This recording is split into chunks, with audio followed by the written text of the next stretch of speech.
Hi guys, in this series of videos we're going to be looking at how to play 10 songs with 3 new chords. We've got a G major, a C major and a D major. And this is how we're going to play some really cool songs with just these 3 chords. The D we've covered before in the previous set of videos, how to play 3 songs with E, A and D.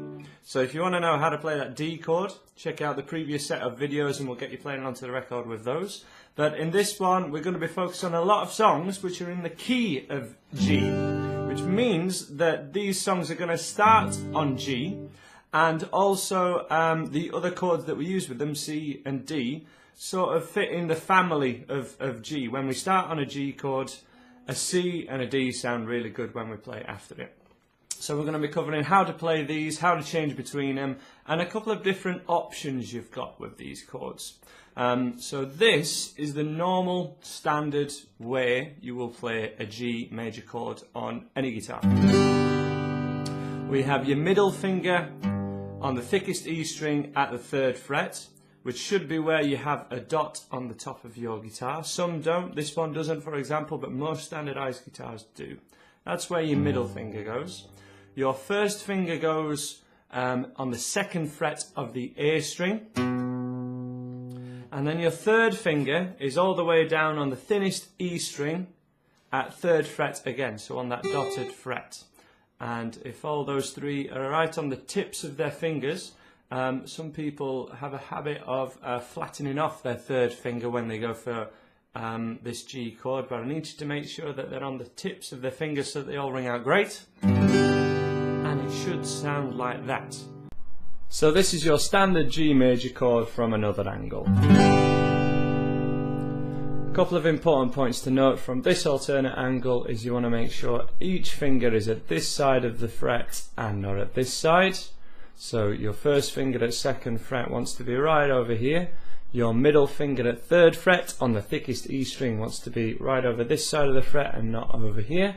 That way it might not ring out at this side and we don't have to press down as hard when we're at this side of the fret to get it to ring out. And they're nicely on their tips, so again we have this claw hand kind of idea happening. My fingers are kind of shaped like this as I'm pressing the finger down.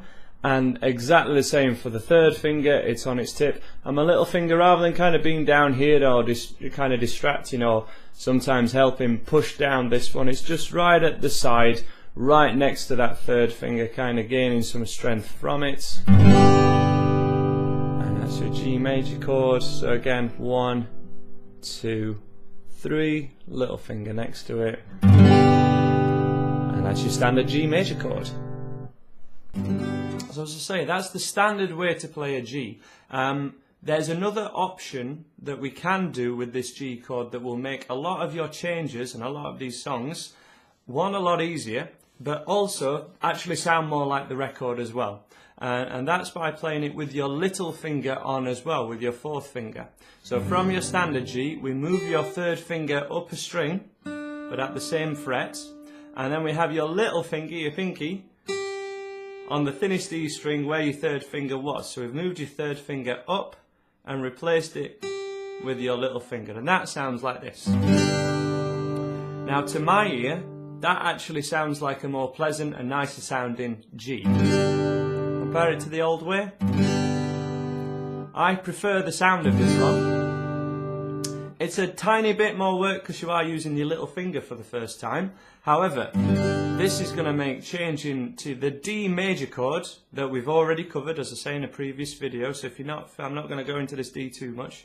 But we make this little triangle shape with your first finger at 2nd fret on the 3rd string, so that's the G, and middle finger on the 2nd fret on the top E string, and then your 3rd finger creates a little triangle shape.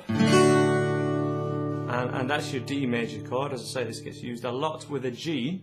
And if we use this Noel Gallagher method, which is what I nickname it with your 2 little fingers here, this way of playing G, I'm going to nickname the Noel Gallagher of Oasis fame, G. We keep the 3rd finger down and we have an anchor finger, which was really important in the first batch of videos that I made. It really helps a change if you can keep one finger down all the time.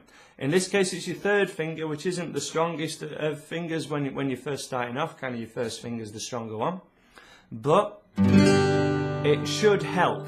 Keep that third finger down and you can change to a D chord. In my opinion, much easier, and in my experience much easier for a lot of absolute beginners than going for the standard G and then having to lift all fingers off and trying to find your D chord from there. This gives you a point of contact and it makes that change a lot easier.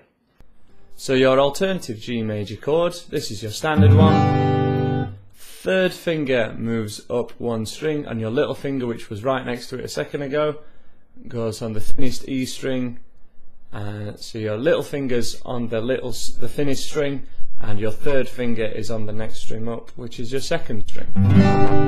First and second finger are exactly the same. They're where they were before, and everything on its tips. If these two fingers, the temptation is going to be to hit them flat like this. If they're going flat like this, it's unlikely that these top two strings are going to really ring out at all. We need them on the tips of their fingers. Everything in this claw hand shape, kind of 90 degrees to the fretboard, and with your little finger and third finger as close together as they reasonably can be. And that's your Noel Gallagher style G major chord. Your third chord that you're going to need for this series of songs is a C chord, which the standard way of playing it is like this. Here we have your first finger on the second string, so that's the B string at first fret. That note sounds like that. We have your middle finger on the D string at second fret, and then your third finger, third fret, so the dotted fret one more time, on the A string. And this one we also, it's good at, especially at this stage, if this is the first chord you've ever learnt, don't worry about this too much, but if you've played a few songs now with a few chords, strum that C chord from the fifth string. Don't play the thickest E string, it can sound a little C chord sounding like that, that's why. And if you notice on the diagram, there's a little cross on that string. Remember, these diagrams are kind of written upside down, but so the cross will be on the bottom here, but this is actually your bottom string because it's the lowest one. And we don't want to play this string on the C chord, otherwise it sounds like this, rather than sounding like this. Or on the D chord, where we want to strum from the D string rather than hitting the thickest string. That will make it sound a lot better, especially if you're on the tips of your fingers as well. If your fingers are quite flat like this, it might sound a little like that. Okay, so right on the tips of your fingers, kind of like a claw hand, the way I like to describe it, for want of a better term. That's your D chord, and then we had the C chord like this. For your C major chord, really making sure that each finger is right on the tip. Your first finger most definitely, otherwise this thinnest E string here will not ring out if it's kind of on the side or anything like this. So we need it right on the tip, again not at this bad side where that one won't ring out either. It needs to be at this side of the fret, and then that first finger will sound fine. Middle finger and third finger as well, both at this side of the fret. And that's how we get your C chord to sound great. It can be tricky. It's the first chord we've gone for with covering 3 frets.